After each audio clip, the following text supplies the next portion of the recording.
The Guitar Center guy. The Guitar Center guy that plays in there is is he the best or the worst? He's the worst. Yeah. He is? I don't know. The Guitar Center guy? Yeah, you do. You do know. I mean, it's I mean, that is the guitar. I like how all the things we discussed and you're like, that's where I This can't. is the You're one, like, yeah. hey. Who's the best white versus black? You're like, hey, this is...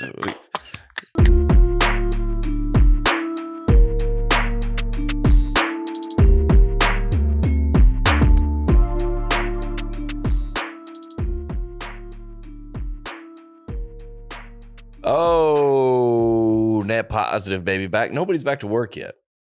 Yeah, I don't think Are so. they? If they are, it's probably today. But know who's back to work? Who? We are. Yup. Oh, we never stopped working. We baby. never left. No highlight episodes. All holiday break. Straight through. New every time. Powering through. And we're getting back to work on the road, baby, this January. The 18th, 19th, and 20th. We're coming to Charleston, Columbia, and Wilmington, North Carolina. I think those might be close to sold out. 27th and 26th of January, we're coming to Nashville, Tennessee. 3 shows close to full. February, we're going to be in Greenville, Knoxville, Huntsville, Amarillo, Wichita Falls, Lubbock, Munhall, Pennsylvania, Zanesville, Ohio, Cleveland, March, Mobile, New Orleans, Houston, Detroit, Fort Wayne, Peoria, Buffalo, Toronto, Erie, Durham, North Carolina, Macon, Georgia, and Chattanooga, Tennessee. Or April, Rochester, St. Paul, Duluth, San Jose, California, Santa Rosa, Reading, Dayton, and Lexington, Kentucky, baby. Everywhere. Oh, so I feel fresh. You are I feel everywhere. fresh. You know what? And people got what's it called when you do something new for the new year? Resolutions. Really, Yeah. resolutions. And one of them, you know what it should be? See John Crist on the road. And number 2, Get closer with Christ. yeah, number 3, get your money in order. I'll get bro. your money in order. Rocket money. I like your priorities though. Yeah, you should say rocket. Yeah, you should say I was trying to stay on brand. get your money right and then get closer with Christ. Right, Yeah, right. do exactly what Alex is saying. And then 3rd, Immediately 3rd. rocket money. Yes. Do you ever feel like money is just flying out of your account? Yes. Well, the holidays are over. Right. You signed up for a lot of stuff. You gave a lot. Now it's time we got to get control. Let's tighten that up. Rocket money, baby. You have no idea where all your money's going. Well, it's all those subscriptions. Yeah, it is. It always is. Yeah. Think about it, between the streaming service, fitness apps, delivery services, parenting apps, the apps your exes are still a part of that they're using for you. Mm-hmm. I threw that in there just for a bonus. Mm-hmm. You need Rocket Money, baby, an app that tracks all your expenses so you know exactly where your money's going at all times. Over 80% of people have subscriptions they've forgotten about. Yeah, me with Facetune. Just kidding. I don't use Facetune. That would be wild. It's a great poll, though. Facetune. How does Facetune cost money? Yeah, the premium features For the do. thing Yeah. the girls do, Mhm. with like make their teeth whiter and Mhm. stuff. If you want to look real good, it's premium. I do be Yeah. seeing those photos. Yeah. we know Mhm. that doesn't look. Yeah, Yeah, like, hey, I know that filter. That's Kiss 2. yeah. Stop we know it. you've been tuned Get up, outta here. bro. Yeah. Subscribe to. You probably never canceled. That's why we love Rocket Money. Imagine a woman, the freedom. She goes, you know what? I'm canceling Facetune. I'm gonna be who I am. Liberated. Oh yeah, Rocket Money is a personal finance app that finds and cancels your unwanted subscriptions, including Compassion Children. Mhm. Just kidding. They don't. Well, they do, but they say you're doing that. They'll find it. But yeah, they'll find And it. then it's up to you what you do say, with that I'm info. keeping that. Yeah. Yeah. That goes under get closer to the Lord. Mhm. Monitor your spending and helps with your bills. Rocket Money, over 5 million users. This helps save its members an average of $720 a year. My girlfriend uses it. That's crazy. That's a lot of money. That is what's that? An Xbox? It's over 500 million in canceled subscriptions. That's a lot of money. It's a lot of Xboxes. Stop wasting money on things you don't use. Cancel your unwanted subscriptions by going to rocketmoney.com/netpositive. That's rocketmoney.com/netpositive, or hit the link in the episode description below. Yep. Hot episode. Great episode. This is how we start in the new year. Yeah. Kicking it off yeah. right. Oh yeah. Our buddy Dave Barnes is in the house. Yes, he is. And you didn't know who Dave was. Did not. That's awesome, dude. Dave's a good buddy of mine, music artist here in town. Yep. Been touring for a long time. Wrote some unbelievable music. Yeah. When you hear this guy's lineup, you were like, wait, what? Yeah. listen to this. Dave has over 100 songs recorded by other artists such as Florida Georgia Line, Yep. who we are big fans of, Tim McGraw, Yep. which is my era of country, Reba McEntire, Dan and Shay, Carrie Underwood, Need to Breathe, Billy Currington. Thank God for good directions. You think I can do a song from all of them? Baby, you a song. Okay. I got a barbecue stand on my white t-shirt. Mhm. You guys have one? Nope. Reba McEntire. What's the theme Reba to her TV show? McEntire I'd probably be song. more. That's a better. Gosh. It's a tough one. There's the one about the girl that they're selling the daughter to be a stripper or something like that. That's a Reba song? Love. What's that song? Maybe it's not a Reba song. Reba, look up Reba. Just Googling Reba songs. Does he? Yeah. I don't know, dude. Yeah. Survivor. I'm a survivor. Yes, that's the one. Yeah. There you go. Yeah. That's embarrassing for me. I live in Nashville. Dan and Shay. When I taste tequila. Carrie Underwood. Jesus, take the wheel. Need to breathe. Brother, let me be your shelter. Billy Currington. Thank God for good directions. Nice, dude. Well done. Nailed it. And turnip greens. Of those songs, he's landed 2 number ones. God Gave Me You. Yeah. Written by the man that's going to be walking into the studio. Banger of a song. God gave me you for the ups and downs. Now you hear that song, people, the listeners can be like, dude, we know who wrote this. Yeah, we know the guy. We know the guy that wrote this. And Craving You, Thomas Rhett and Maren Morris. And 2 with You, Dan and Shay. And 13 with Like a Lady by Lady Antebellum. That's what I call him. That's unnecessary. Why? I call him El Antebellum. You shortened the wrong word. Yeah, El Antebellum. I'm going to start doing that around town. That's terrible. El Antebellum. Oh, El Antebellum. Yeah. I'm a big El Antebellum fan. Yeah. I like their older stuff. El Antebellum is crazy, dude. He's going to be like, dude, you got to cut that part out. His past collaborations include artist Lindsey Sterling to Ben Rector. Yup. Oh, another one of our buddies. Dave has a new album called Feather Brained Wealth Motel. FWM.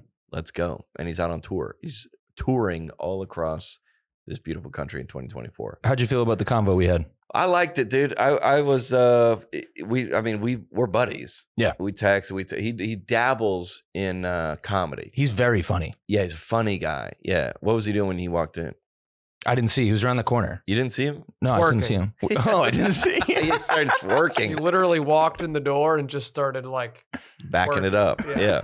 We're like, here we are. Perfect. Let's do it on a Tuesday. Yeah, we shared jokes and his kids are like my buddies. I see Dave around all the time. Nice. And we're always like cracking up about stuff that I've seen of his or he's seen of mine.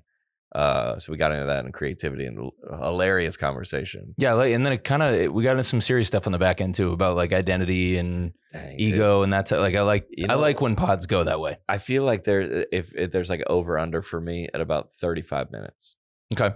that we can like shoot the breeze, Mm-hmm. and then I feel like that's all the time. You flip it over into. I don't necessarily. I try to, No. but I go all right, and then we're. I mean, that's such an unbelievable conversation. Like about 45 minutes in about your ego and your worth tied to Mhm. stuff on the internet.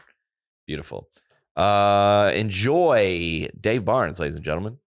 Y'all have the hardest gig in the world, if you ask me. I'm not kidding. Well, comedians want to be musicians, and musicians want to be comedians. Yeah, But it's, I mean, I'll talk about. I've been at a couple of your shows. oh boy. Yeah, You said that. That was like I've seen what you do. yeah. I know what you're all about. I've seen your yeah. stuff. It's all right. Oh yeah, It's okay. it's all right. Okay, Dave Barnes in the studio, Yes, sir. baby, studio. We out here. We out here. Out here. We this is the beginning of 2024 Yeah. episode, Okay. and I like to start it off finally, as I've always wanted, 4 white men. Yeah. You know, Yeah. that's what I prefer. Yeah. Mhm. It's nice to The finally have original it. Boys to Men. Wait, Boys to Men. I was too young for that. We were talking about we went to Hank Williams. You know Hank Williams? Oh, yeah. Hank Williams Jr. has a bar. Oh, I didn't know that. Yeah, it's a new bar. Okay. We went in there a couple nights ago, and we walked in. Everybody's older. There was an older crowd in there, and I go, "This Hank Williams Jr. was before my time." Yeah. And then I'm 39, so we also said, Morgan Wallen, Lainey Wilson, Hardy, Zach Bryan I'm too old for, not too old for that. I like the music, but that's, and we were talking about who was my graduating class. Like who was when you were in high school, what country music was big? Did you listen to country or no? Yeah, a little bit more like it was in the air. It wasn't so much on purpose, but that's 90s, man.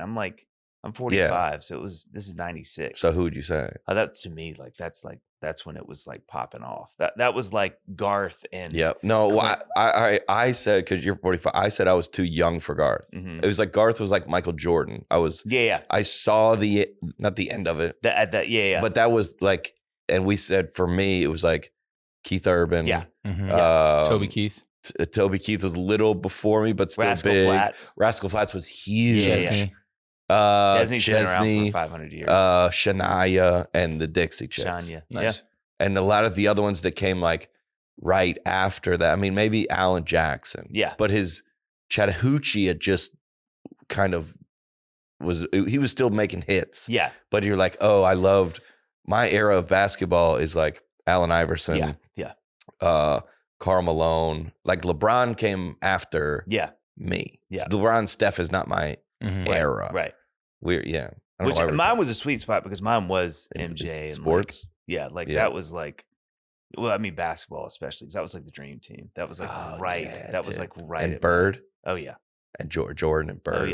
A little bit of Magic, like kind of the end of Magic. Did you see that thing on Twitter yesterday about what's his name, about the all black versus all white NFL team? No. He goes, let's make the Pro Bowl all black versus white. Yeah. Which I think those Rashad Mendenhall, I think. Yeah, I think some people have done some things to try to not make society like that. What's that called when there's like one race and another race? Yeah. And they don't. What's that called again? Racism. Oh, that was going to say racism. Yeah. Yeah. I think this is what. Racism. But yeah, no, you're right. No, but he said, but then everybody's like having a take on it. Did you see Will Compton's? Yeah, I can't believe it's being debated so openly. It's wild. Oh, this is going to be in 3 weeks. So this is probably going to be. Yeah, this is a little dated. But it is funny. What's the, like, is there a hot take on it? Like, what's the. Well, he goes, we're going to have Christian McCaffrey in the backfield. We're going to have great tight ends. We're going to have great quarterbacks. Our offensive line's going to be great. And he said, where we're going to fall apart is the defensive secondary. Yeah. And wide receivers. Well, he said we had, who do we have in wide receiver? Adam Thielen. And Cooper Kupp. Cooper Kupp. Like the two. I mean, yeah. It's a funny idea because they're like, I don't know. I never thought about it. But back in if it's a basketball all time. Yeah. Who are you going to have? Steve Nash? Yeah. Dirk? Bird, obviously. Bird. Yeah, that was disrespectful. My bad. Luka. And if you're going like OG, this is actually better than I thought we were going to do. Yeah, great pick. Pistol Pete's going to be no, but we're going to maybe round out a top 5. Yeah. And possibly a sixth man. And we're not going farther than that. Let me tell you about our coaching, though. It's not our coaching bench is so deep. it's like guys and their kids. Coaching. Front office? It's like front office. The coaches and the coaches' kids are all like, dude, they're all in play. Why do we have so many coaches? A lot of coaches. That's all we got. Player-to-player coaches. Yeah. We got like... Well, the funny thing, I guess, about the whole thing is like like racism is like this race is preferable to this. Like this is not. Everybody would be on board with that argument. That's why it's fun. It's fun. Yeah, that's fun. Yeah. Jason Kidd. We fall apart. Yeah, let's see. You know who I think as a white guy had maybe the best handles of all time? Played for the King. Jason Williams. Bro, Great that pick. guy. Yeah. Oh yeah. He was the bridge. Like he was bridge the guy. To what? The missing link. He was the missing link. The bridge between like white and he black. was the hope for white guys that like thought maybe I can ball. He was the guy that you'd look at and be like, okay, like because statistically John Stockton was better, but he wasn't cool. No, man. He wasn't cool. He was like the first like white and one guy that you were like, oh, you can. He's like the professor. Yeah. Yes. Oh, yeah. Yes. Which those, man, you wouldn't see me get lost on a Facebook like forever as any and one mixtape stuff pops up in my feed. Yeah. Man, that was the best. They had a MC on the court with a mic. Hot sizzle. I mean, remember but still, like that guy is the wizard, the professor. The professor. Yeah. Who was the white guy? That was the professor. The professor. Yeah, Like, we're he's friends with the still- professor. you know we're what? buddies with the professor. He will still pop up. No, he will on mine At too. like random basketball courts in like Brooklyn or something. Oh yeah, he's a legend. And just, I mean, school. Cook. Wouldn't you? How fun is that? Let you him can do that cook. for the rest of his life. Unbelievable. That's like what that would be similar to like Kenny Chesney just like popping up at Tootsie's. And you're like, Yeah. dude, Or a come Guitar through. Center. Yeah, oh, no. Guitars. Yeah, Guitar Center's better. Guitar Center's better. He's like, dude, can I grab that one off there? And Let's play listen it? to The Guitar Center guy. The Guitar Center guy that plays in there is oh, man. is he the best or the worst? He's the worst. Yeah. He is? I don't know. The Guitar Center guy? Yeah, you do. You do know. I mean, it's I mean, that is the I guitar. like how all the things we discussed, and you're like, that's where I This can't. is the You're one, like, yeah. hey, who's the best white versus black? You're like, hey, this is. He's Very outspoken on the racial Oh my God. basketball And game, then but wait, I we have pull a- back He here. tightens I have a up question. on the What Guitar is Center. what is the I don't want to crush dreams, man. Like that's like Oh, that's fair. That's I don't fair. want to be that Sure. guy. He's thinking about other people. What is the version of Guitar He's Center for thinking- comedy? Mm. Like the waiter Oh, man. at like Zanies? No, because those people don't want to do comedy. Oh, they don't. Okay. Okay. Sometimes, Okay. but not really. That if you wanted to do comedy, that's more of like an LA, New York thing. Go work the door at the club. Yeah. Oh, okay. Okay. Not in Nashville. There's some of them that do, but I would say doing like I try to not tell anyone what I do ever. Yeah. Like ever. Yeah. I go, hey, what in an Uber? What do you do? Unemployed. Yeah. At the golf course, I play golf on the road a bunch, and they just put me with people. I go, I'm just out here Yeah. visiting. What do you do? I don't know. In between, I just try to not, because the instant we cross that bridge, Yeah. It's over. I'm that guy now. Yeah.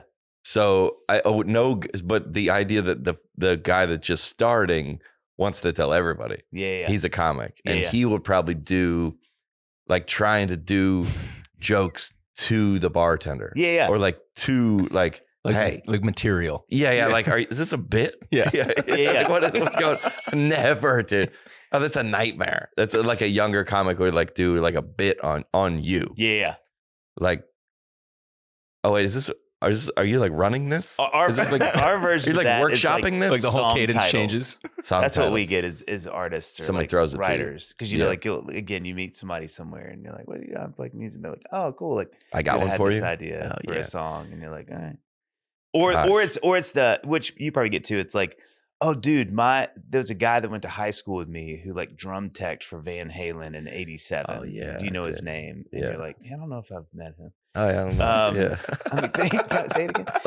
Say White it guy? Yeah. By the way, I say yes to everything. Do you know him? Yep. Yeah. I know everybody. You just go, yeah. Sure. Oh yeah, I think I know him. Yeah. 100%. Yeah. No, you're not gonna say no. Oh, were you from Arkansas? Oh yeah. Do you know him? I think so. Just keep the story going. I I Just say keep it yes to going. everybody. I think do. so. Yeah. I say think yes so. to every person so that anyone improv ever of you. asked me to meet. I go, I know him. You just live improv your whole life. Yes, and yes, and Keep build it. It's so Always sad to build it. say no. Yeah, that I've- sounds like a great book. Sad to say no. Sad. That's say your no. business. That's your Yeah. angle. That's a corner of business. Sad to say no. Sad to hear no. Sad to say no.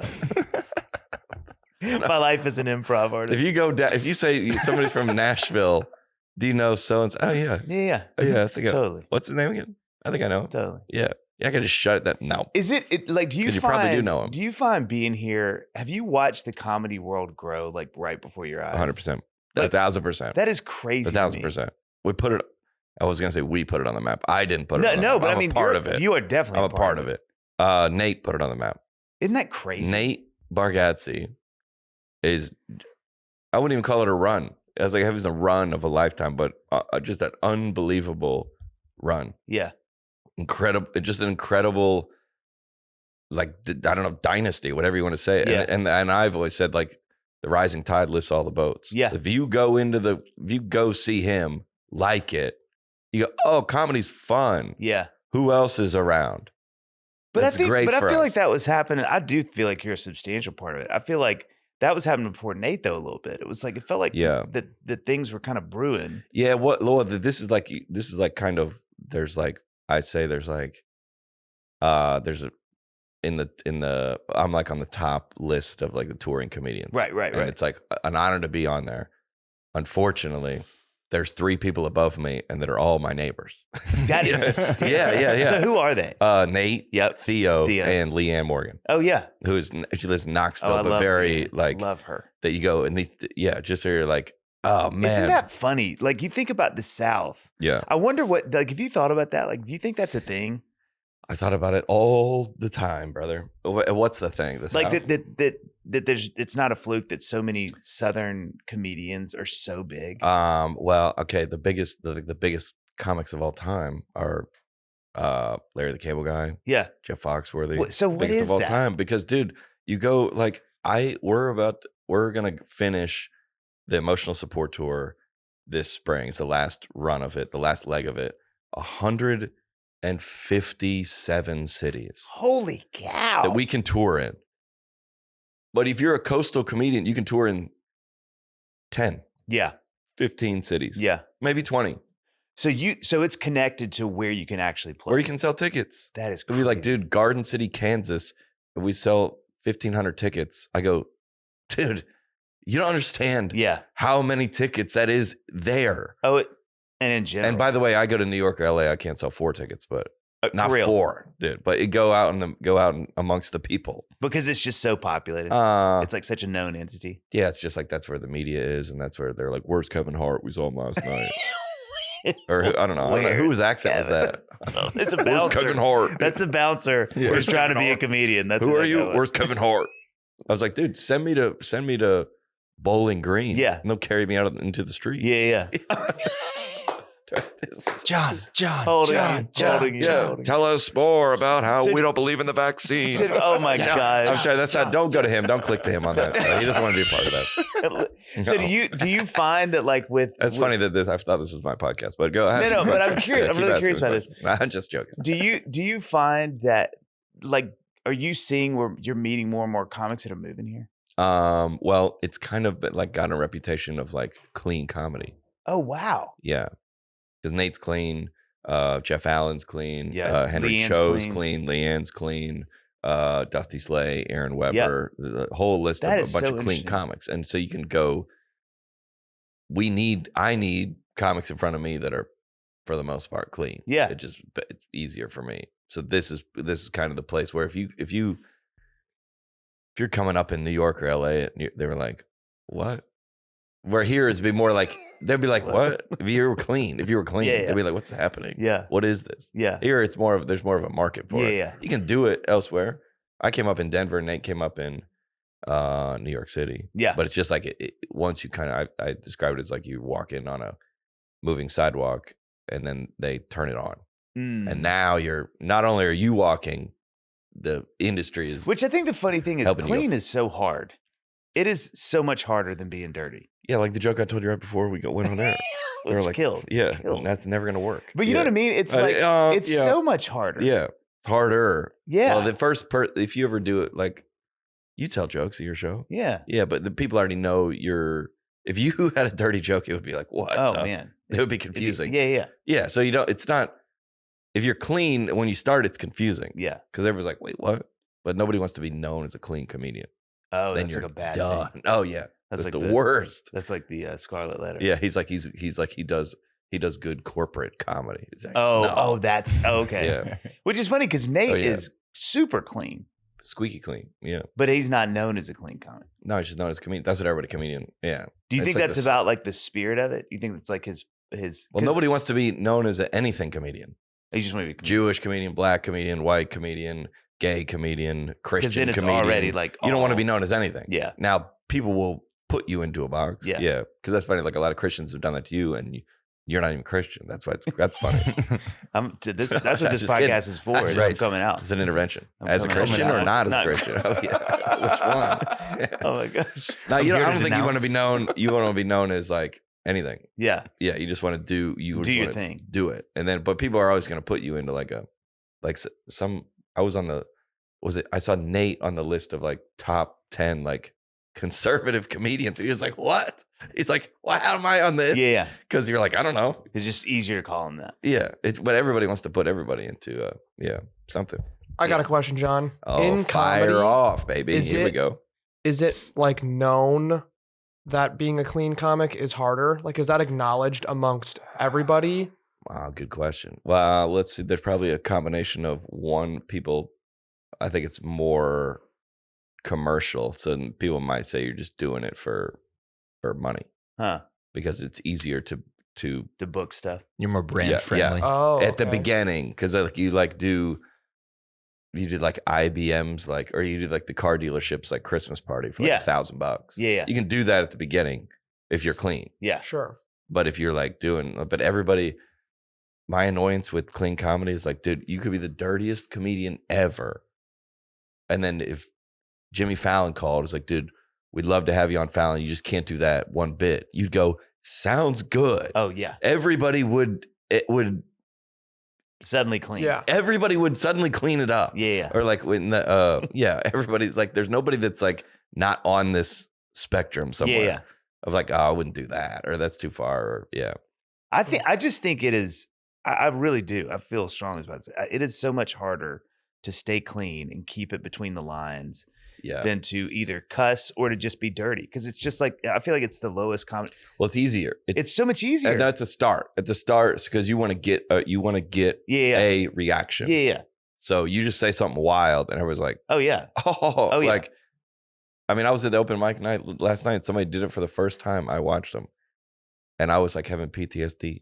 Oh man, I was having PTSD because they were just going for all the easiest. No, they were. You could tell him about he was gonna pee in his pants. Oh, I could. So nervous. You can't. Like I got in a car wreck one time when I was 16, and the police officer came up and he was like, "Can I have your license?" I couldn't get it because I was so disoriented, but I wasn't hurt. I was just like, he's like, "Can I have your drive?" And I was like, "Where is it? What are these Like I didn't know my like motor skills didn't work. Yeah, it wouldn't happen. Because I was a kid. Because I was so like, there's a police officer here.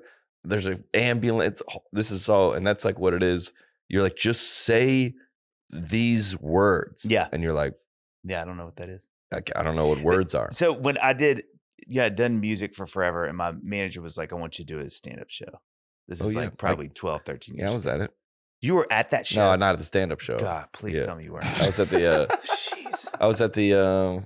I saw you at work play. I think in. Oh yeah. In Birmingham. A billion years ago. Yeah. But you're like, thanks for the support in the last 10 years, John. Sorry. Welcome to the life of an artist. But it was so funny because he was like, I want you to do this thing. We booked it. I'd played terrified a million shows before. Yeah. And you're good on stage. Guitar. Yeah. My manager came back and literally she was like, "Are you okay?" Oh, yeah. Because I was white and terrified. Yeah. Which is also the name of my album. Yeah.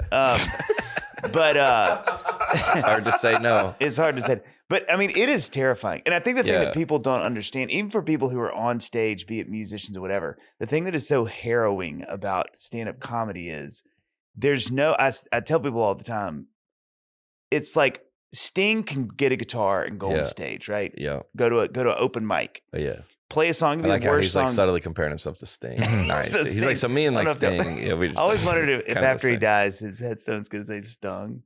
I digress. But is that your opener? That's my opener. That's my lead. Dude, that's awesome. Stung. But any artist that can get up and play a terrible song nobody's heard. Yeah. But it's redemptive because his voice is cool, his guitar is cool, and it's him. Yeah. I mean, you watch that Seinfeld documentary, and you guys know this intimately, but you can get up and be like a well-established comic yourself, and you bomb, and there's nothing redemptive. No. People don't go, "Hey, but at least it was John." They're like, "Man, that was a bummer." And it's no comic that I know is like cocky. Yeah. Because we need y'all. Yeah, that's bad. I've never thought about that. You're like LeBron. I was like LeBron or like Steph in like the layup lines. Like, like they're gonna dominate. Even if they have a bad game, it's not gonna be the worst game. Yeah. And then it by nature, without breaking your leg, can't go bad. Yeah. You can have a worse night than the other night. Yeah. But it can't not. I mean, Dude, you could watch. I could pull up some clips for you. We don't have to, but like of comics, like established comics, bombing, and it's usually when you go. There's a JB Smooth video that's unbelievable that he goes to like somebody else's show. So like Theo is like, dude, come open for me. So when I go to my crowd, when I have tickets sold from that with my name on them, that's like LeBron. Yeah. I'm not comparing myself to LeBron, but that's like, this can't go bad. But these are my people. They already know. Yeah. They want you to win. Yeah. If Theo goes, hey, come do 10 minutes before me. These people do not know. They might know me, but less likely. Or like I did a staff Christmas party and it was horrific. Dude. Oh no. Yes. But by nature, it should be bad. Wait, it's like the comedy is not your people. Comedy is so like free speech and countercultural, and that's the most stuffy. Like these people need to their boss to approve of their outfits, and it should. If it goes well, you should be concerned for your career. Yeah, as a corporate, that is interesting because it's anti. It's saying things out loud. Yeah, that you shouldn't say. Yeah, what planet is this? Is this going to work? I did a 45-minute stand-up set for a corporate thing a couple years ago. And I was like, the life is being sucked out of me. Yeah. And I mean, for me, who hasn't done a lot of that. And it was like a buddy was like, hey, and I was like, I got it. I have a type 45. Yeah. And I got up there and it was literally, at one point, I genuinely thought, I'm going to look up and nobody's going to be in here. That's how bad it was. Well, we like, unfortunately, I'm trying to think, fortunately or unfortunately, if it's like the Zanies crowd the other night was like hot. It was like hot crowd. I was like, I don't care about these people. Like I'm gonna. It's not fair.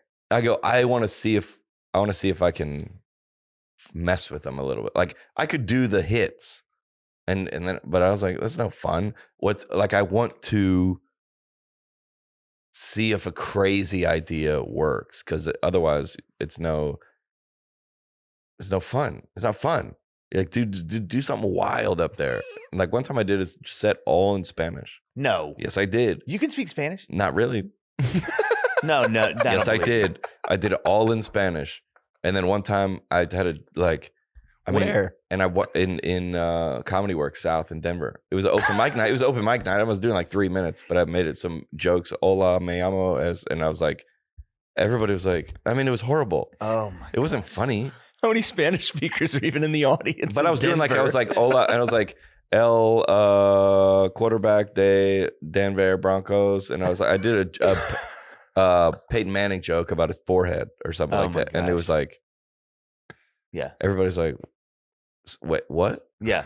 And one time I brought a Sharpie and a whiteboard, and I like charted the jokes. Oh, I love that so much. It's like I brought up an easel and a board, and I was like, all right, these are new jokes. I'm just going to chart them like based on your laughs. And I just do like, and then I went. I love that. But that's like a funny. Yeah. It kind of worked. Yeah. But. Those are the people, like I think about Dimitri Martin. I would never do that again. Yes. But I'm like, those guys. I love him. Those guys and girls to me who are out there doing that stuff. Yeah. I'm like, those are the people. Those are the real ones. Yes, they're the real ones. They made their own trail. Yeah. They're like, I don't even know what. They're like, you can't do that. And you go, what? Yeah. Then I was like, one time, I mean, I was doing this joke about like parents about like bringing their kids aside. And then I was like, I got my other comedian buddy to cut up a bunch of orange slices. Like, you know, like parents pass out after like a soccer game. Gosh. And I like was walking around the crowd, like giving them. Everybody was like, no, dude, stop. Don't do Except this. for like two people who were like, this is the best moment of my life. Probably. They're like, I was at that show where you did the orange slice. I mean, there's no way. Well, you know, like you read about, is it Steve Martin and what's the dude that was so crazy that Jim Carrey did the movie about Man on the Moon? What was his name? Andy Kaufman. But like you hear about Steve Martin and these guys, but they would have. Did you ever read the story? I think he had a tour bus pull up, and after during the show, he's like, "All right, everybody, there's a bus outside." They got on the bus and they went and all got ice cream together, like the whole show. And you're like, I'm like, I was at a Dave Chappelle show that I hosted. Dave Chappelle was the headliner, and then he led everybody out of the club to a strip club. No. Yes, he did. No. Dang. I was like Legend. I was like, I'm not doing that. Oh yeah. Yeah. You want to talk about some dark days in your artist careers when you're doing radio visits And the guy's like, hey, we're going to go get some food. And you're like, cool, we're at. And they're like, oh, Leggies or whatever. And you're like, that sounds like maybe a place I don't want to maybe get chicken wings. It would be my best dream of my entire life if somehow, some way, somebody worked at a place called Leggies and was listening to this podcast and just so encouraged about everything else, was trying to get their guitar career off the ground, playing a Guitar Center. And I really like Dave. He's giving me a lot of inspiration to my career. Yeah. I'm just about to quit his Leggies job. Yeah. And heard this. And was like, and you're dead to me, Dave. It all came undone. You are living a life of lies. But what's the point? Like, what's the point? Do you what's the point of like doing? I see some artists, I guess they're like, dude, like, we already have this album from you. Yeah. Like, we already did this. Mm-hmm. What? Who's this for? Why do we have this? Like, what do you like? Same with the podcast. I mean, this is kind of stupid sometimes, the podcast, but they're like, dude, guys like you are like, dude, at least they got something to say. They got something to contribute to the world or the cause. Or, I mean, a lot of stuff we just do is just silly. Yeah. But it's like, dude, why wouldn't you you have 12 tracks, put track 13 and do like, play a kazoo or like, not a kazoo, but like take a chance. Yeah. I'm like, dude, who cares about it as an as a creative person? What are the boundaries? Like, what's that guy's name that smashed watermelons? Oh yeah.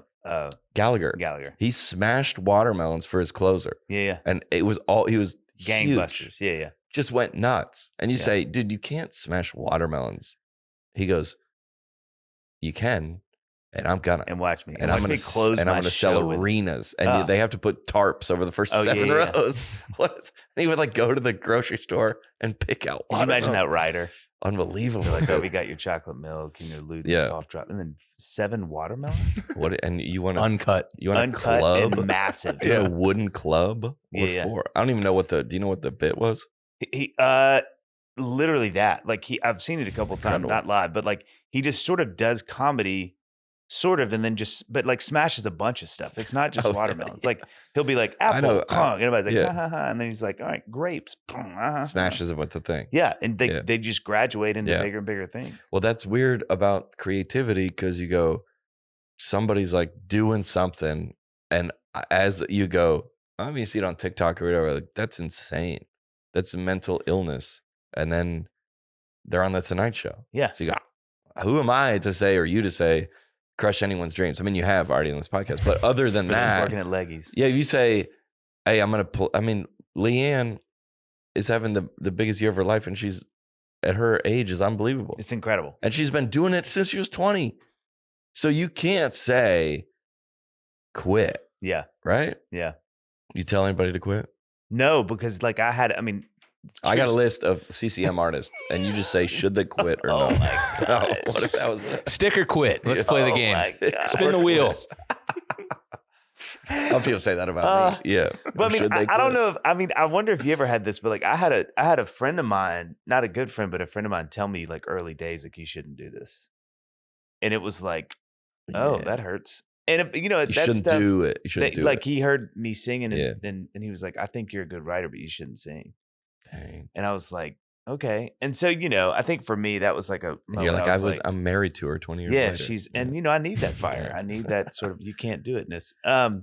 She's my Michael Jordan, basketball middle school guy that cut him. Yeah. But if somebody, I mean, you got to be like realistic about, I don't know. We always see a bunch of these Nashville, especially with the country artists. And I'm like, dude, I say in my head, there's no way. Yeah. But I go to Whiskey Jam or whatever, and I go it's less of a long road with social media, but you're like, gosh, it's such a long road to where you want to go. It's such a long road. The thing too, and this is where I was thinking about this morning because I was thinking about your career versus like a music career. The thing that I do think is great about comedy, and you can tell me I may not be right, but there's not really a shelf life. Like as long as you're funny, you're relevant. You know what I mean? Yeah, and you can be unrelevant for a while. And I would say what back. makes your career so hard, which I think it's almost impossible, is our careers, we were laughing about this before, but they're almost diametrically opposed in that I'm really just playing the same things, and that's why people really want to be there. They're like, give me the thing that makes me feel nostalgic. Yeah. You can't do that. Like literally, if you go I was gonna have a bit about the vaccine. They're like, dude, who's still doing that? Yeah. But the great thing about that, so the good side of that for y'all is you're always new. You're always novel because the world's always new. Yeah, because you're reinventing your set. If you do, right? I mean, some guys are like, I heard somebody's bit the other day. I was like, oh, that's like, just by the nature of it, I was like that. Like somebody's like, I had walked out of this bar and I was like trying to get a taxi. I go, oh, you've been telling this bit for a long time, or like something that dates it. Something they go, wait, what? Yeah. Or like 90s bit. Hold on, what? Yeah. It's good and bad, I guess, because you have to like. Like if no one wants to do an old bit, or no one would, because the element of surprise is what comedy is. But I think what's so hard about, to your point about new artists is like when I because people want to go pick my brain or whatever every now and then.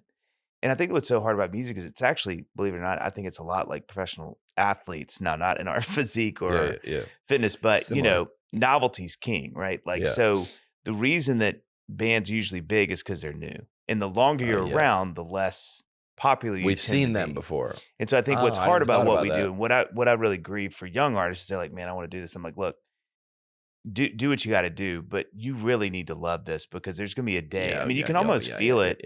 Your fourth, fifth record, the drop off is usually immense because people are like, hey, we got it. It's cool. But now we got enough from you.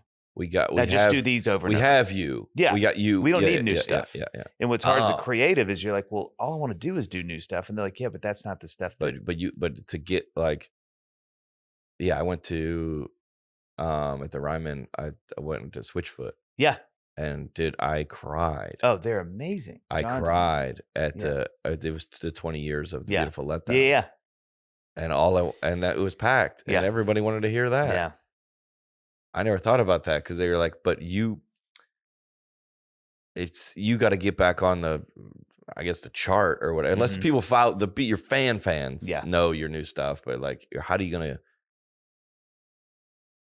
Yeah, you look at our like Metallica, like I want to hear the Well, music is so tied to nostalgia, and if there's anything we want the older we get, it's to relive old things that were great. The feeling, man, dude. My college when I was listening to the Beautiful Letdown. Oh, in that red box Volvo. That's what I'm saying. It's like you remember all that stuff. Oh gosh, this Bethany Knox was a girl that I went to. BK. Okay. I start to cry. It was 2 tickets at the Wright Center at Sanford. And, and she invited me. And dude, I mean, that's, I guess I was want to feel that. Yeah. I want to feel that when I come to, and I did. Yeah.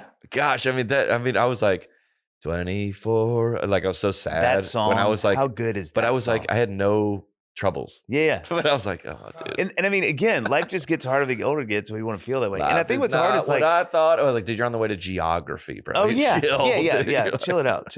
But I think that's what's tough about it. And I think to your point about young artists, I'm like, man, it's not that I would change anything if I had to go back and start over because I love it too much. But I'm like, it's a weird career because if you really do enjoy creating, it's not really set up for you to always create. It's set up for you to perform. Oh yeah. But at some point, to create. The masses kind of come to you and go like, hey, we're good. Yeah. Now just play all those for the rest of your life. Versus like if there was like Taylor Swift, whatever, people come, I want to hear what John has to say about Taylor Swift or like whatever the thing is. Yeah. This guy is like-minded like me. I want to hear what he has to say about the thing that's going on. So laughter isn't nostalgic. There's nothing you're going to do that's going to make people feel what music can feel. But what you can do that's crazy is laughter is so it's so good. And it's Plus I'm insecure. So it's both. It goes both. I get nervous when anyone says like something too good about like you're saving lives. I go, all right. I got to ratchet it down there a little bit because I was like, I'm actually, I got to, It's too much. Yeah, there's a hole in my heart. Yeah. But by God, obviously. Yeah, but I was always in the like. Engagement. Where were we in the what comedy is to me is we were in the airport. We were sitting in the seat, first class.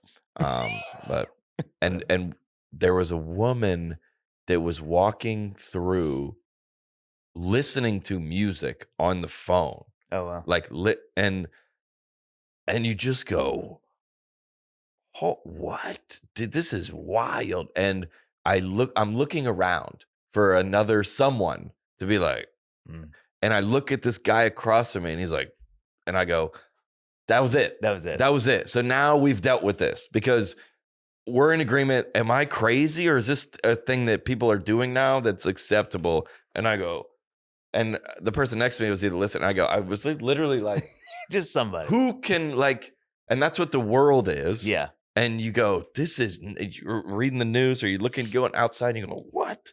And you're looking around, and I go, man, I do it professionally now, but I was like, that is it.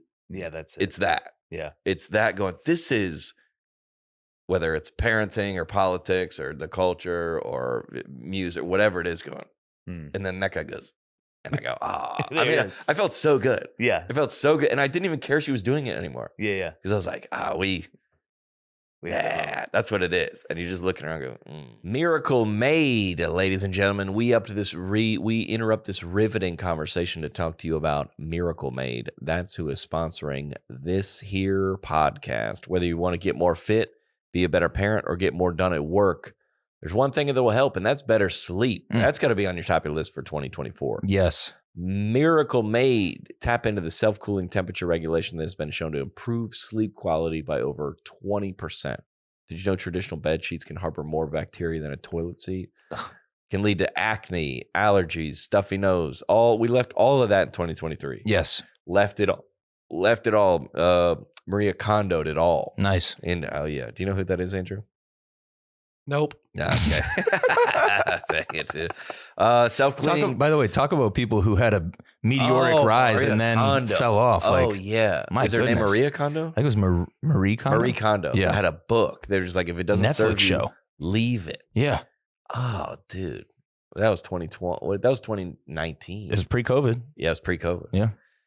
Self-cooling properties of better sleep. Self-cleaning. Also, the sheets are infused with silver that prevents 97%. That's that 99 point. Everybody get that 97% joke. That's between us. It's not for them. Luxurious, comfort, quality, better for your skin. All of it, baby. Try miracle.com/netpositive to try Miracle Made sheets. Today is the perfect way to get someone you love the gift of better and more luxurious. You know that about sleep being luxurious. It is a good word for it, though. When you get it, you know luxurious, baby. Save over 40% and use the promo code NETPOSITIVE at checkout. Save even more and get 3 free towels. They're going to throw that in. 30-day money-back guarantee. If you aren't satisfied, get a full refund. Upgrade yo sleep with Miracle Made. Go to trymiracle.com/netpositive and use the code NETPOSITIve. Claim your 3 free 3-piece towel set and save over 40%. Again, try miracle.com/netpositive or hit the link in the episode description below. This week's episode brought to you by Manscaped. The all-star lineup. Manscaped is back with us. We got Christmas copy, but what's the next holiday? Valentine's Day, probably. Yeah. Oh, let me switch it up. Yeah, see ladies. Nah, it's not going to go good. Yeah. Good start. Yeah. For Valentine's Day, listen, get yourself Manscaped up. They've been here with us for a long time. I know they're probably looking under the tree, and you're like, man, all I wanted this year was to be Manscaped. Oh, like if you did, you didn't get it. It was on the list. Well, you got now you got gift cards. Yeah. Trade those in. You know what is the best gift? Always will be cash. Yeah. I know gift cards they're not like cash. Yeah. I should get a stack of ones. You know what I want though? I don't want paper money though. Venmo me. Just Venmo me. Or Zelle. Dude. Zelle me. Dude, I don't want cash. Zelle you? You carry paper money around? Yeah, I do. I never carry paper money. Yeah, because I always need to tip. I go Venmo. Oh yeah, I'll Venmo valets. And Venmo like a waiter and stuff. Yeah. I Venmo like a golf caddy and stuff. Yeah. Oh, the small gift under your package. What? Okay, wow. I just jumped right into that. Santa's number one helper, the Lawnmower 5.0. Manscaped can guarantee that you'll be stuffed. All right. Yeah. Okay. Really? Over 3. Basically, what we're trying to say is 20% off and free shipping. Yes. And that's always been the deal. Yes. With manscaped.com, with the code NetPositive. They got it all. Top to bottom, the Performance Package 5.0, the Weed Whacker 2.0, the ears and nose hair trimmer, the boxer to it. They got it all. And the shears, the nail shears too. Yeah, those are the new ones. Yeah, you're going to get decked out top to bottom. Yeah. With the Manscaped package. And it comes in a nice delivery setup. For ladies, for your man, for Valentine's. Do women get men gifts for Valentine's Day? I don't think they do. I don't think they do. But this is kind of like a gift that like it works for both of you as well. Because he's going to look better. He's going to feel better about himself. And your resolution, every dude's resolution is going to be like, I got to take better care of my body. Yeah, I would hope so. This goes in there. Yeah, let's make this the year. Gym membership. And you're going to stop that about January 15th. Right. The hair is going to keep growing. Right. That's wild. 20% off and free shipping with the code NetPositive at manscaped.com. That's 20% off free shipping at manscaped.com/netpositive. Hit the link in the episode description below. Do you find that like, because you do it professionally, that it's harder, like if you're hanging with a bunch of people and it's like people you know, are you like, man, I'm feeling it and I'm going to run this table because like people are laughing? Or are you like, man, this wears me out? I mean, sometimes me and my girlfriend, if I was like, yo, she's like, you were like being hilarious tonight. I go, I was? Yeah. Hell yeah. Like we went to like her friend's like birthday party or whatever, and I didn't know anybody. And I was just, but a comic just kind of hangs back. Yeah. Just like lobs. He doesn't try to be like the attention guy. Yeah. Like everybody's like, the guy at the bar, this guy, our buddy at the bar was hilarious. He was like, I was like, that's not a comedian. Yeah. He hangs in the shadows. Yeah. And just lobs out grenades. Yeah. And just like, dude, this is wild, dude. I think I said something to like we went to like the governor's mansion party for some holiday thing. And I was like, hey, I can't be here. Like by nature of who I am. Yeah, what I do. I cannot, I'm against this. Yeah. I cannot be here. And the waiter's like, it was something about, I didn't know anybody, but I was like, dude, but I have a benefit if they know me. Yeah. So if they know me, then you can start firing off. Cause then you're like, oh, I'm a comedian. I'm allowed to do this. I said something about so where do you guys hide like the bodies or something way out of pocket? And they were like, they were like dying, dude. I was like, cause it's like so scary to like throw one out. Yeah. Yeah. It's so scary to throw one out. Ernest says it's like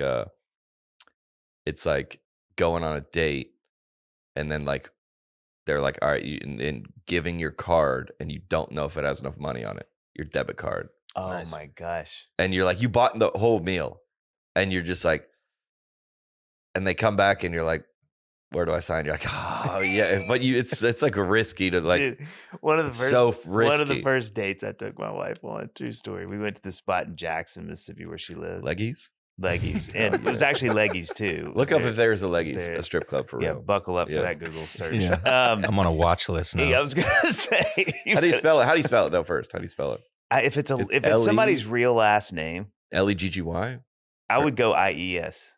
IES. Yeah, it's because it's probably like Donnie Leggy owns it. Oh, it's not. Oh, yeah, it's not plural legs. Yeah. Like how was that day last night? She was getting a little leggy. Yeah, it's not that. Yeah, it's like Donnie it's a Leggies. dude's last name, and it just happens to be. He can't find it. Oh yeah. Oh, he's had bad spelling. He's had bad spelling. I'm nervous looking at the screen. Okay, but we literally got there, and I mean, this is early days, and I realized because I was like, "What restaurant should like?" And somehow that came up, and we go. It was Char, which they have one here. Oh yeah. And dude, I mean, they brought the menu out, and I mean, this is like third or fourth date, and I was like, I can't afford this. And I looked at her and had to go like, hey, the apps look pretty good. And she totally read the room and was like, oh yeah, let's just get some like crab just legs. apps. I would say apps look good. And shared them and we called it. Nice. And I was like, in that moment, I was like, this is it, man. She's the one. Yeah. Because she was like, it's all good. But we tell that story now. And I told it this week. She's like, please tell them about when you took me to Char and you couldn't afford Chars. I mean, I did that at prom. Nice. I didn't have enough money. Oh, bro, that's like every man needs to feel that feeling of like, oh, this is what lack feels like. Yeah. And what the way to not be relatable. He's like 20 years ago, I felt lack once. Yeah. It's like, wow. Once. And then never again. It's like, bro, I'm like you. I grew up a preacher's kid. We had zero money. Oh no, we had no money, dude. Well, I think the guy does what, like I was watching I'm an idiot. I was like, where were we the other day? Where there was the Titans game, and there was like a flyover, and I was like, I'm on list. You're like, dude, no.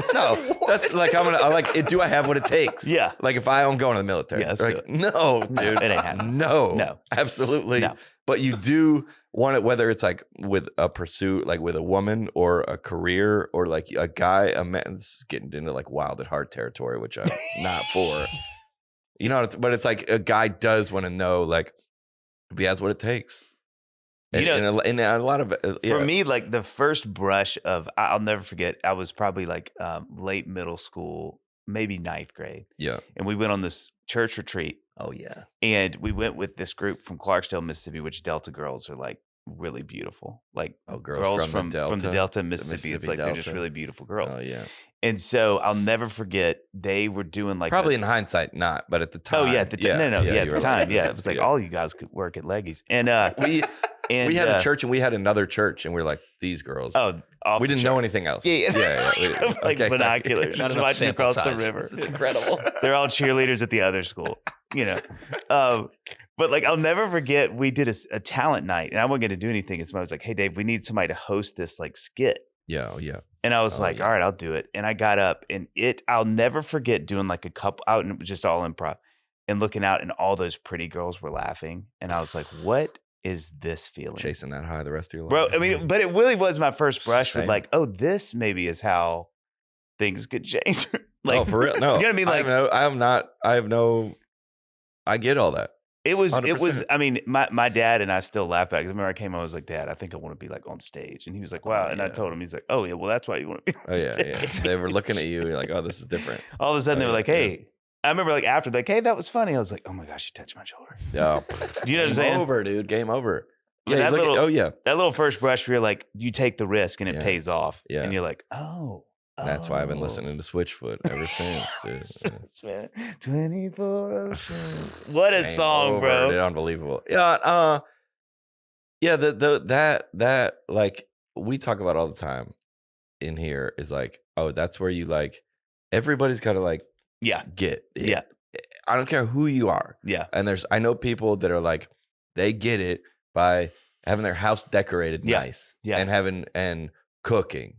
And everybody goes, oh my gosh, it's unbelievable. Thank you so much. Some people, I get mine doing stand-up. Yeah. And by default, I don't get it. I don't care to get it by like my car. Yeah.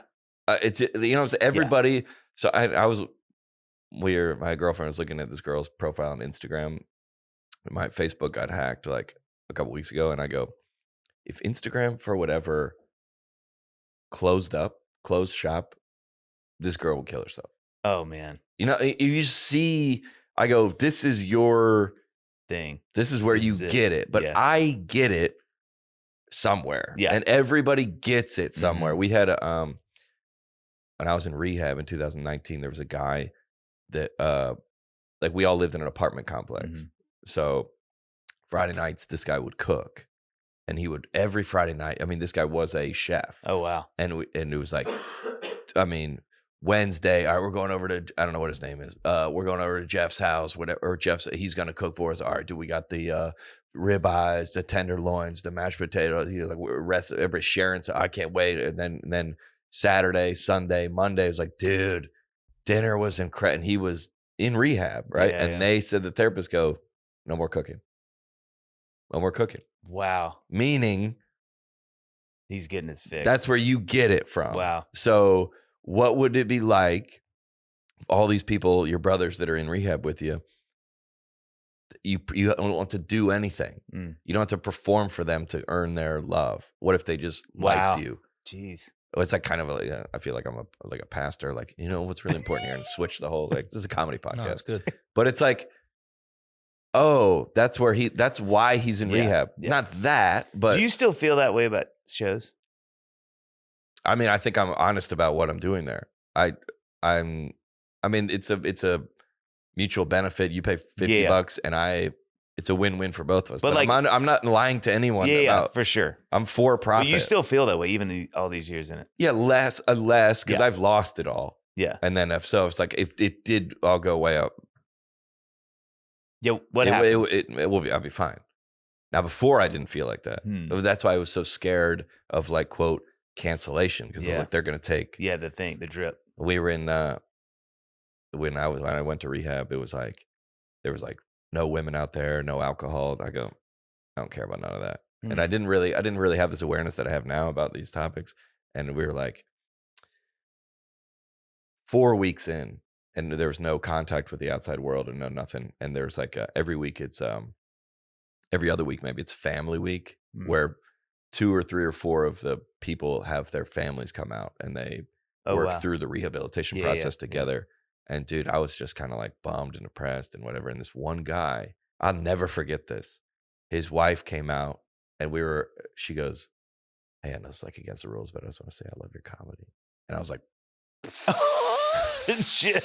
I was like, oh, that's it. Yeah. That's what I'm here. That's that first hit you've had in months. Oh gosh, dude. I'll go, oh, I'm back. I mean, I was high. You were out there like making a barn with wood. Oh, dude. Like long beard. Nothing, dude. And I thought everything Hello, was fellow woman. Oh yeah. It's Amish now somehow. I don't know how that happened, but well, that's what I said. Yeah, but then I realized, oh, that's the thing. That's what my thing was. Never any of like that what is stuff. the one thing? I had a friend of mine ask me this in college, and I still think about it all the time. But like, what is the one thing if they took it away, you really think you'd have a hard time surviving?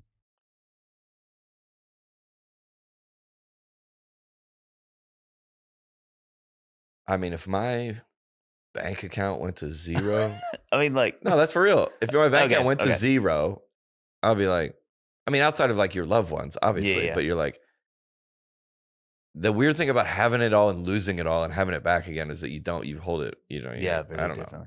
But it wouldn't be like shows or like your career. No, dude. No, I mean, you could find a way to somehow do it. I mean, if you had like, we can't do live shows like COVID. You can do live. All right, well, we'll do a show in a drive-in. We have or you can just do it with your buddies. Yeah.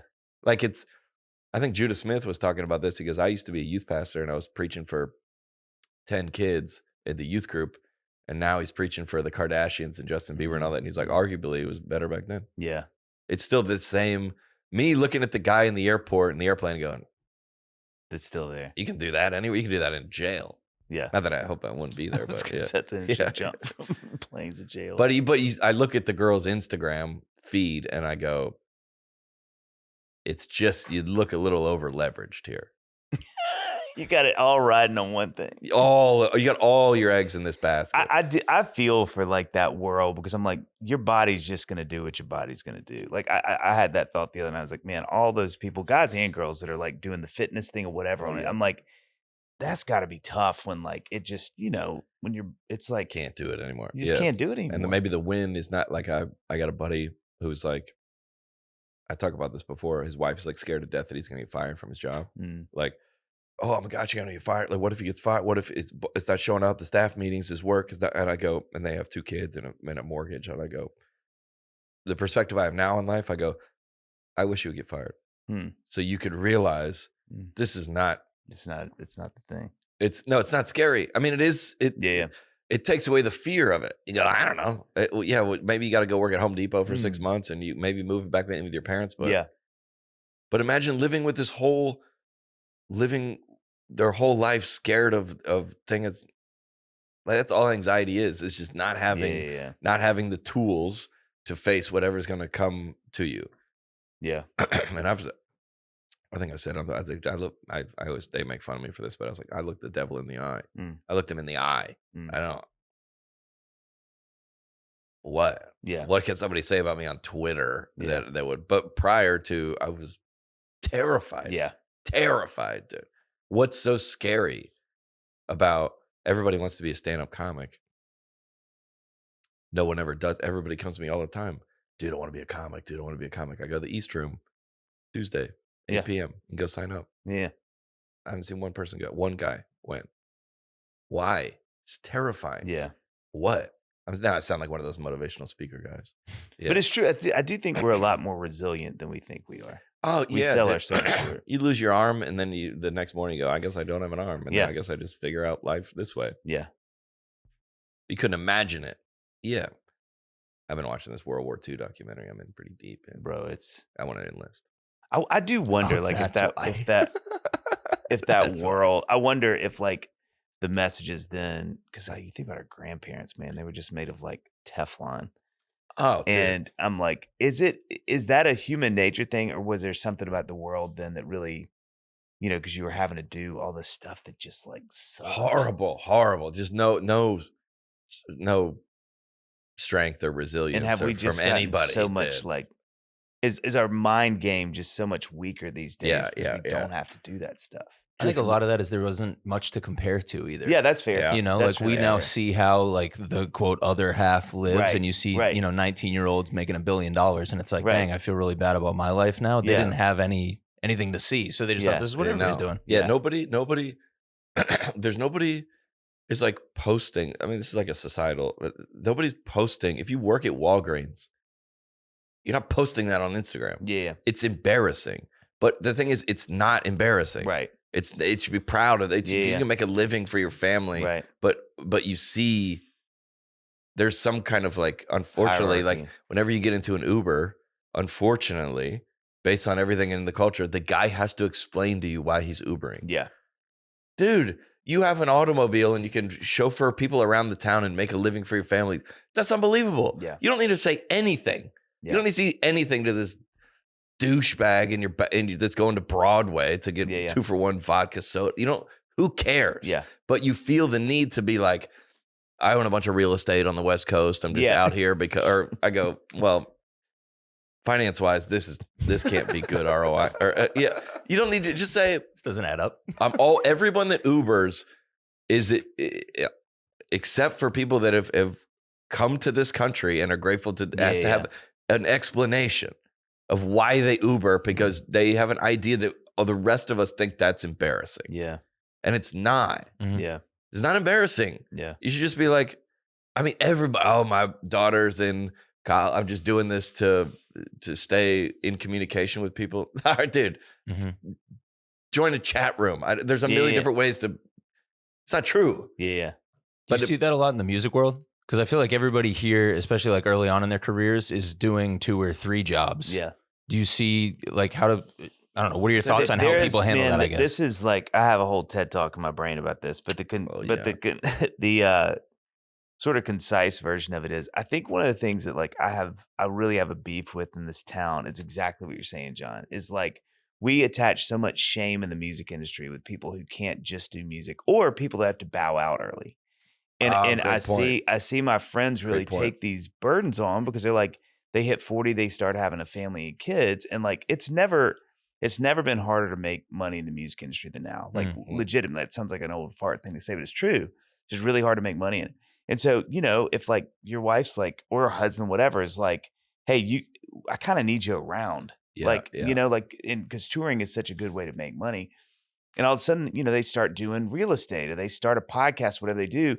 You can feel it when you talk to them. Mm-hmm. It's exactly like the Uber driver. Dang, that makes me You'll bump into him at Frothy Monkey and be like, hey, how's life? Like, good, man. How's music? Meaning, how's the thing that I know you for? They'll go, well, I'm not doing that. I'm doing this thing. But like, I'm working on a record. And I just want to go, bro, it's fine. It's totally okay. Gosh, dude, that almost makes me cry, man. Mm-hmm. It's tough. It's fine, dude. It's fine. It's totally fine. Like, hey, like. It's admirable. Dude, do both the things. Grind on both things. Like, if you got to do that, you got to do that. Well, I'm going to tell you, I mean, the music industry is just, again, this is where it's like the NFL. It is not meant to sustain a career past about 10 years, 12 years. And so the people that can do it, it's like, I got a million side hustles because for me, just to do my artistry, it's tough. Yeah. And I'm thankful for that. But I'm like, it's just hard. So I think it's a great question. I think I would just love us. One of the great things that the NFL has in those professional leagues, especially the NFL, is they have the NFLPA. And so when you join the NFL, one of the first conversations you have is they sit you down and they go, hey, man, you're going to be gold if you get 5 years in this league. 10, you're going to be like a Hall of Famer. Yeah. So we need to talk right now about a couple things. One, you need to have some plans. You get one contract. If you get a second contract, you get a second. It's a miracle. Yeah. But like one, you need to have another plan. Man. Two, you need to think about your mental health because there's gonna be a day where your body can still do it, but they don't want you to do it anymore. NCT. And it's all you've known, right? NCT. Yeah. and you're not gonna remember even doing it. You won't remember this conversation, so it's important you lock in now. Yeah. Your life's gonna feel like a Christmas Carol where you're like, who are you? Where are we going? But I feel like that's it. I want that for Nashville, for the music 100%. community, because I'm like, somebody needs to sit down. To your point, John, like somebody needs to sit down with these kids and go like, hey, you were great. You're popping off on Instagram at 19. That's awesome. And TikTok. Yeah. But here's the thing, like 3 years from now, you may not be able to sell out, a 100-person room. Yeah. And the perception from everybody is that you are a failure. Yeah. And you're not. Yeah. I tell all the comics, I go, dude, if you wake up and you tell jokes that you thought of in your brain and you don't have another job, you hit the lottery. It's amazing. Dude, you hit the lottery. I don't care if you do it for for 2 years, for 10 years. If you can do it, and we're looking like the career if there's any kind of, I wish I was, that's crazy, dude. Yeah. That's crazy. If you're like, dude, you go even further with that. If you make any money doing your passion, that's right. That's a great point. Like that's in amazing. Terms of the world. Yeah. If you ever made $1 doing your art, it's like, dude, like if you go to whatever country, it's like, dude, my dad pushed this fruit truck, so I pushed this fruit truck. There's I don't feel called. Stop it. Yeah. Or whatever the terrible people that it's just not real. God's not really. Stop it, dude. But it's like no one has this conversation. Well, if you bump into a guy, let's say that played in the NFL for 5 years, nobody's looking at that dude and being like, man, sorry about that. They're like, dude, what? And he's like, yeah, I played for the Browns and the Steelers for 2 years. They're like, dap it up. It's like, dude, what was that like? You know what I mean? That's an unbelievable point. But you know what I mean? You're but who outside of George Strait? Yeah. Then by default, under that other line of thinking, everyone here's a failure. Yeah. Everyone in this town is a failure at the end. Yeah. Right? Oh, yeah. Outside of like those Garth, Taylor, Kenny. Yeah. 5 people. Yeah. That can that stopped touring on their own by choice. Yeah. They go, all right, we got plenty of money. We don't need to do it anymore. Yeah. 4 people. Yeah, I know. Brooks and Dunn. Yeah. Maybe. Then you go, everybody else is like, who I'm trying to just think of a name. I don't want to throw anybody's name, but somebody that was big in the Dina Carter or something like that. That's unbelievable. It's incredible. Dude. It really is. I don't know her. I'm just using her. Unfortunately, she has to go around this town and have that BS conversation. Oh, we're working on. What happened? Yes. Where you been? And you always have to, you're always on like, being on in court, or every time that woman or any artist has a conversation with anyone in this town, you have to do the whole thing that like you were talking about, the whole fake exchange. Yeah. You know what it is? It's like is it the Kevin Hart bit when he's like, the way my bank account's set up, it's kind of like that. It's the same type of explanation where you're like, yeah, so stuff right now is just kind of like it's moving around, so I'm working on blah, blah, blah. It's like the same kind of justifying. But nobody's like, but then you see like, I guess you see somebody does the post, I got my real estate license post, you know? Mm-hmm. And yes. It's just hardwired into us. I don't know what that is. Yeah, it's so hard but to dude, not if you can feel... do that and just feed your family, yeah, you also win. I think too, it's something about a dream deferred. It's that thing that's like you did that thing you really wanted to do, and now it doesn't happen anymore. But nobody can do their dream, can't. And that's the thing. That's exactly like what? Right. Yeah, it's a weird. I just feel. Like I'm like, man, I would just love the narrative in this town to change to where it's not that anymore. Let's start it. How are we going to start it? Right now. Let's start at .com. Leggies. No, all right. So, if I go, hey, what is, let's just start it. I would probably in my own life, I would just start it by not doing the thing. Yeah. When not doing hey, what's a, because someday I'm not going to be touring anymore. Yeah. And so I'm working on this video or this new whatever, dude. What's up, dude? Yeah. Dave, my name's John. What you doing? Yeah, how you doing? What's up, dude? Yeah. And then you start there. Yeah. Gosh, I can't imagine having one hit. I would move. Yeah. A lot of people do, man. Mm-hmm. I mean, that's a common thing. Here, I guess we're focused on here because it's Nashville and country music, but it's this. Everybody deals with this. Yeah. Mm-hmm. Oh, you tried to whatever. Yeah. And it's everybody. Well, too, man, think about this. This is what's tricky. Gosh. Like, even think about those bands who still can do it, but they're playing the hits and they're playing corporate events and maybe they're touring every couple of years, whatever. Like, there is something innate to standing on stage. This is where I envy comics, where standing on stage as an artist, even at its best, the crowd is crazy. They're standing. You're playing. I think everybody, and I don't want to speak for everybody, but I do think this is something, even if it's 5% of your brain at that moment, you're like, they're not cheering for me right now. They're cheering for me 20 years ago.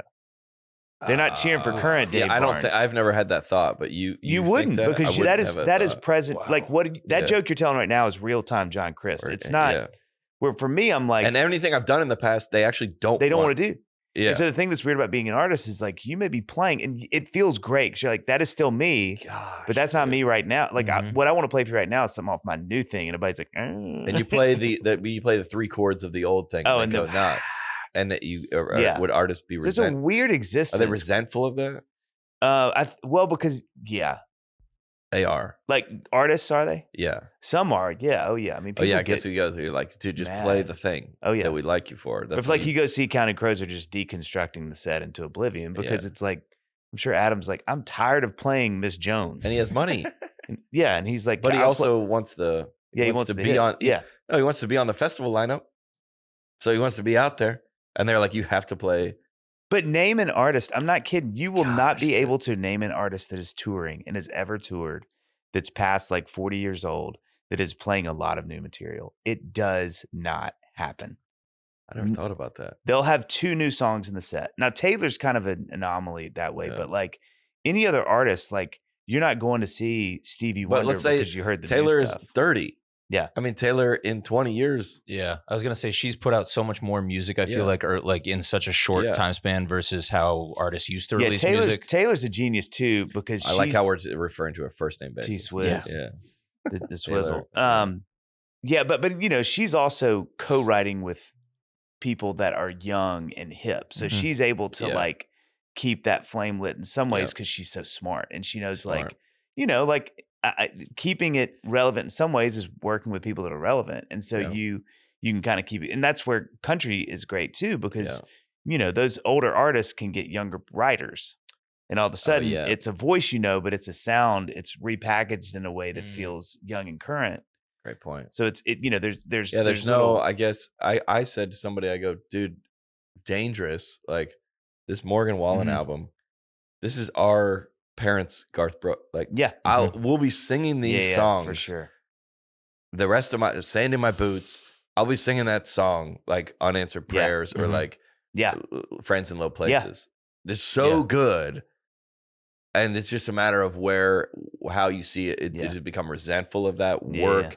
I always thought what's a bummer about the NFL or being an athlete, or really anybody in a lot of ways, that have done something so remarkable that you live the rest of your life thinking that your best days were behind you. Oh, yeah. I think about Isaiah Thomas, not the OG Isaiah Thomas, Thomas, who was with the Celtics. Yeah. When he had his streak there where they were comparing him on ESPN to LeBron James over and over and over again in the news cycle because the numbers in that stint added up. Gosh. And then it was like okay, Jeremy well, he Lin can't. Like, you can't sustain this. Yeah. And then sure enough fell off and then went back to being the 7th man. Yeah. And it's like, how do you anymore. Yeah. Like, he still played years after that not being praised like that. How do you do that? Are you pissed? Right. And live the rest of your life, or do you go like that? There's no other way to do it, really. Like my pre-cancellation, that guy existed. We can acknowledge him. He put out a lot of great art. That is, we have to move on. Yeah. We versus remember when? I mean, we know that guy too. Oh yeah. And he's like, dude, still like, dude, find the guitar and play. Like, dude.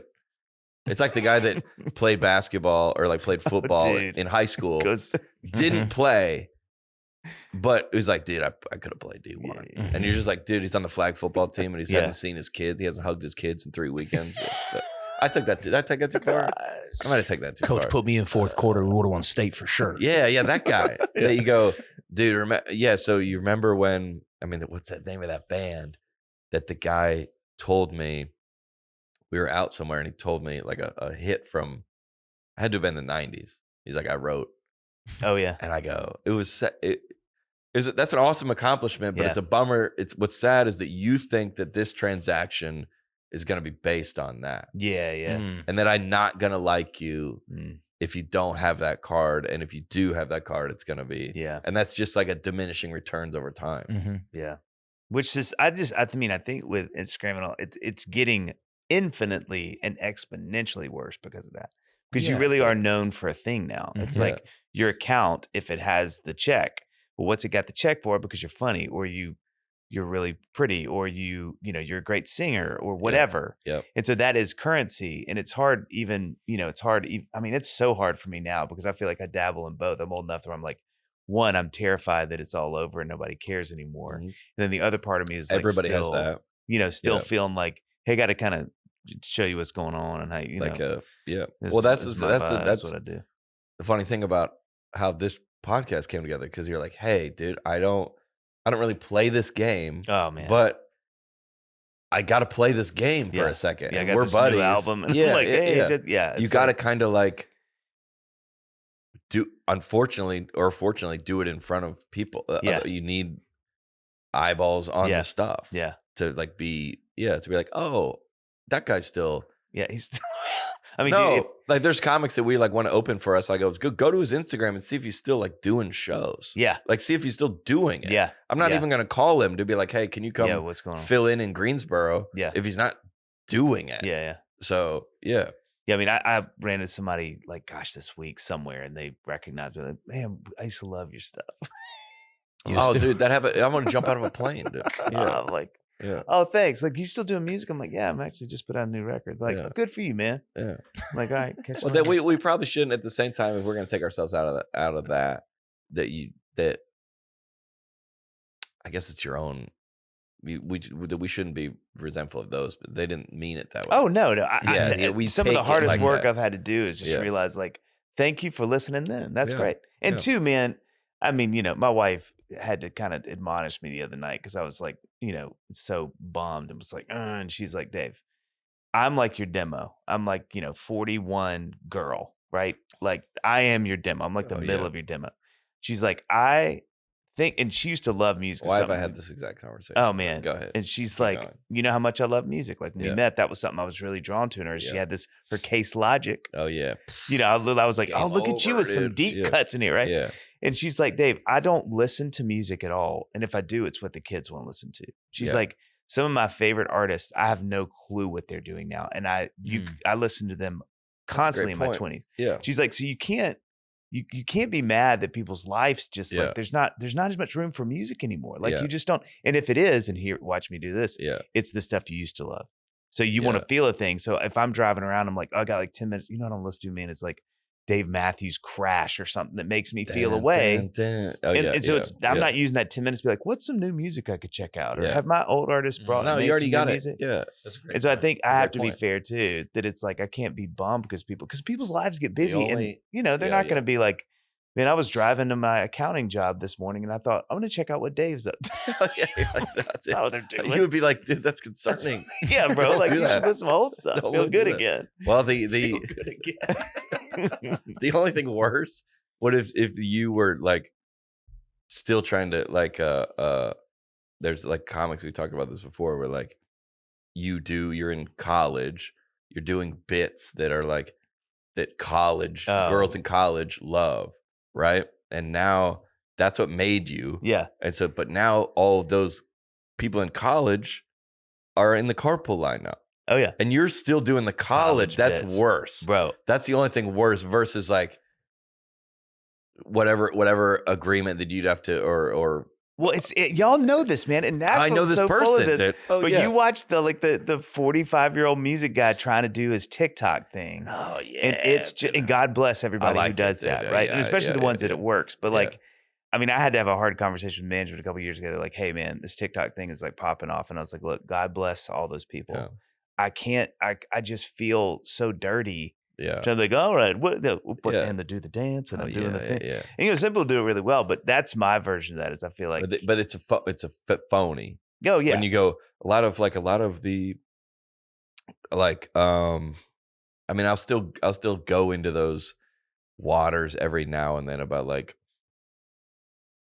introverts at a mega church be like I did that time is past. Or if I was still my sense of humor I'm not that anymore. Yeah. I still I see younger creators do, and I go, you guys can take it. Yeah. You have it. Run with it. Yeah, y'all. I don't know who the new Christian bands, the young Christian bands are. Yeah. I used to. Yeah. And we all have all those inside jokes about all that stuff. Dude, that poster you made, I still love that. That was dude. So good. That was the peak, dude. That was what's it called? Christian? It was like it had the 3 look up days. Crist Chella, like Coast Chella. It was like the 3 but it's paragraphs. Christ Chella. Oh my gosh, that might have been so hard. I want to see if I can look at images. There's not been that way. There it is, right there. There it is. Dude, this thing killed me. Okay, all right. What year was this? Where you started breaking down not the band, but what they did, or all right. I don't know what year this has Stephen to be. Gersh Chapman's son's secular band. I mean, I was crying. Phil Wickham's faux hawk. I can't handle. All right, Jeremy Camp's biceps. Pat Barrett playing only Chris Tomlin songs. Dude, Corey Asbury explaining his theology next to Lauren Daigle's American Idol audition. I just was like, this is so well thought out. I mean, David Crowder duo featuring Ben Rector's set. Ben Rector's set. I can't. I like that the entire top line is Hillsong bands. Hillsong United, Hillsong Worship, Hillsong Young and Free, Hillsong Tea Choir. You just had your finger so on the pulse of this thing. Youth group Katy Perry. Beth Moore in the distance? Are you kidding me? No one knows. Barlow women in their 30s is crazy. Switchman secular set. I mean, I was crying at this. That's just the first day, dude. Oh, bro. This ended me. Gosh, Justin Bieber carried in by Carl Lentz and Judah Smith. I can't handle this. I can't handle it. You know the other thing, I've told you this. I told you the other thing that you killed me with, friends, bro. and I will reference this. That might be. Dude, you know what number 2 is, though? When you went in Home Depot and did the different type of woods and you know what church you're in. Yeah, John, That's so I had niche, to pause it because I was laughing. So niche. I was crying laughing. I mean, I was on Winter Jam, so that was 2018, where I made that bit on the road. That thing ended me. I was like, this wood is better ended me. Gosh, dude. Bro, how long did you work on this? This is incredible. Dude. I mean, the Cute Duck Dynasty girl. Oh my God. True Love Waits, hosted by the Jonas Brothers. Crossed out the Jonas Brothers, Tim Tebow. I mean, bro, it's just so. Because he was like so good. Minority pastor lecturing white people on diversity. Bethel Worship doing a 1-song 50-minute set. I mean, are you kidding me? The girl on the internet who takes secular songs and makes them Christian. I mean, dude, I just I feel like I stood up and applauded when I read this. I was like, this is just childcare provided by Westboro Baptist. That's Judah crazy. in the line, but wearing shirts the whole time. I mean, dude, it's so niche. Gracious. But if you're like Jerry Falwell Jr., firearm training is crazy. Free Love does Rob Bell. I mean, are you kidding me? I don't even know, dude. I don't know what any of those people are doing. Actually, a couple of them from around Dave, town. you're on this. I know. Where is he? That's just why. Dave Barnes Snapchat stories. Somebody tagged me on it, and I was like, "This is the greatest moment of my career." I mean, those are all it's just so. Lecrae the Muted on Twitter tour. Because I got in trouble for being racist about that. Because he was saying a bunch of stuff, and we were all white people were like, no. But the joke, and you just have Scott Stapp as just Scott Stapp. Because he was trying to be Christian. Dude, I saw, he's Nashville now. Yeah, Scott Stapp. He's been on the podcast. I saw him. I kind of freaked. He was walking. He was going to. His kid was playing flag football, and mine was at the same time. And he walked by, and I had this holy crap, that was Scott Stapp. Yeah. It definitely is a moment. He's got a sick beard now too, bro. He's awesome. I love that they're sort of like resurging a little bit. It feels like hires like everywhere again. Well, that's look at that you go, yeah. Hey, he would be a guy that walked around town for the last 10 years to be like, your best days are behind you. Mm-hmm. And not like, what I think is beautiful about art, and we'll close on this, but as the band comes out. Oh my gosh. It's like when COVID happened, I mean, there was like shows in like parking lots, or like we were just so like compelled to do it that I was never in it to make money or like to be like I think a lot of the people coming, I was going to say kids, they're not kids, are in it to be famous. Yeah. That's not a result. That's not an end result. Because I talk about all the time ago, what if the algorithm went in your direction and everybody was here? Everybody was on you. What?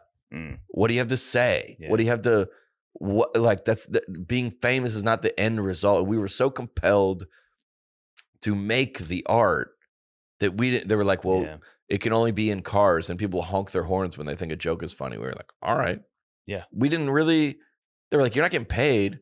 I was like, I don't know, but I have these thoughts about what's going on, and I want to tell them to everybody. And that was it. And that's always been it. And granted, there's more people, but that complicates things anyway. There's more agents and more all of that kind of stuff. But you're like, I would imagine, I don't know her, but Taylor Swift, we talked about this before, that she just liked to play music. Yeah. She liked to play music. And then it's like, hey, do it for this group. And they're like, dude, this is a bigger group. And it's a bit, but it all started from the same thing. And if you're Scott Stapp or whoever, you're like, oh, I never really liked it. I was just trying to get to a place. Well, and that's what's so cool. There's no place to get. Yeah, there's no place to get. And you know, Taylor's such a genius too, because she still writes so much of the stuff on her own, which to me is like, that's the proof in the pudding. Is like, sure, she writes stuff with Max Martin, and it's great, but like she writes whole records by herself, where she's like, she likes to do it. I love to do this because every other goal has been removed. Yeah, of like, I got to make money. No, you don't. Yeah, I got to sell out. No, you don't. I got to do a platinum record. No, you don't. Yeah. You did all the things. Yeah. There's no LeBron James just likes to play. Yeah. Because once you get onto this other side of like, oh, you don't need to do anything. Yeah. You know, you just like to do it. Two things I'll say quickly. One, did you see Dustin Nickerson's set that he did during lockdown, where it was that, bro? It is when the one is recorded. Yes, out in LA. Where it was like mostly a black comedy night, and he got up. We kept on stage, bro. It is one of the funniest. Tell me, I'll tell him that. Well, we had him on Dadville, and I was like, please tell me about that night. And he was like, you talking about following the flow? He's like, that one joke worked, and it was like, oh. And now we shift. Oh yeah, yeah. He's coming out in a flannel. Oh, and dude, mustache. it's like, yeah. So one, you know, you just like to do it. You just love to do it. Like he showed up because he was like, he didn't really have another choice. Right? We didn't really have another choice. But I think to your point, like, you know, as I talk to younger people that want to do music, that especially now more than ever, I'm like, look, if you got to do it, that's when you do it. Like if you have to. Yeah, that's what you have to. Then go do it. Who cares what happens? Like you got to do it. But if you're at all like, I'm like, don't do it. Don't even start. Don't even start. Because then you'll make it through. If it's in you and it's got to get out, you'll figure it out. It'll work out. But I think if you got anything else you can do something else. Well, we tell everybody, if you want to be a doctor, you go pre-med, then you go take the whatever test. You go to med school. You go to residency. Yeah. You get this is how you do it. Yeah. How do you be a country singer? How do you be a comedian? Yeah. Where do you start? Yeah. If it's in you, you will find the path. We sound like Lord of the Rings or something like that. I was gonna say Sauron, but he was the bad guy. Who's the good guy? Gandalf. You will find the way. Yeah. And that you go. You go to. I started just going to the open mic. Yeah. I just was attending it. Every Tuesday I would just go to it and watch it. I was kind of taking notes, and then I was go, there's no sign up. Yeah. There's no website. Yeah. There's no form. You just kind of have to, there was a guy that was kind of hosting it, and I kind of was like, what's up? And then he's like, what? I was like, I wanted to do it. Can I do it? There's no, and then you're like, we'll move to LA. And you're like, you got to do what? Who do I talk? You'll figure it out. If it's in you, you'll figure it out. Yeah. And if it's not, you'll figure that'll become clear too. Yep.